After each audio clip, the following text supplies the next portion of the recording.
नमस्ते दोस्तों, मैं हूं रघुनंदन और आप देख रहे हो टफलिफ्ट का यूट्यूब चैनल। पिछले वीडियो में हमने देखा था कि एक मिनी क्रेन का असेंबली कैसे करते हैं। इस वीडियो में मैं आपके लिए लेके आया हूं एक इंजन क्रेन। इसका दूसरा नाम है फ्लोर क्रेन भी बोलते हैं। इसकी असेंबली हम लोग कैसे करते हैं, चलिए देखते हैं। ये तो इस इंजन क्रेन में क्या क्या स्पेयर पार्ट्स लगते हैं और एक तरीके का अनबॉक्सिंग ही पकड़ लो इसको। इसमें क्या क्या लगता है पहले मैं आपको बता लेता हूँ। ये सारी चीजें अगर रहेगी तो इसका असेंबली सही से होगा। इसमें से एक या दो पार्ट मिसिंग होंगे तो आपकी असेंबली सही से नहीं होगी। तो ठीक है, इसमें देखो, ये एक नीचे का पार्ट है। इसके अंदर एक दो तीन चार पाँच छह व्हील है। उसके बाद ये चेन और उसका हुक है। एक ये हाइड्रोलिक असेंबली है और उसका एक रॉड आता है। फिर एक कुछ नट बोल्ट्स और ये पिन्स आते हैं।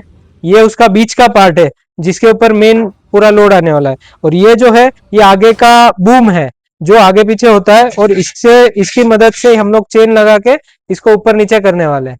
तो आइए इसकी असेंबली अभी हम लोग चालू करते हैं। Let's go.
तो इस तरह से आपने देखा कि हमने कैसे स्टेप बाय स्टेप प्रोसेस बताई है, एक इंजन क्रेन को कैसे असेंबल करते हैं, उसका यूज़ कैसे करते हैं, सारी चीज़ें आपको मेरे हिसाब से क्लियर हो गई होगी। तो आपको अगर ये वीडियो अच्छा लगा होगा तो हमारे टफलिफ्ट के चैनल को सब्सक्राइब करो, लाइक करो, और आपको अगर ये क्रेन चाहिए रहेगी तो नीचे दिए हुए नंबर पे कॉल करिए, आपको इंडिया के हर कोने में इसकी डिलीवरी हो जाएगी। Thank you.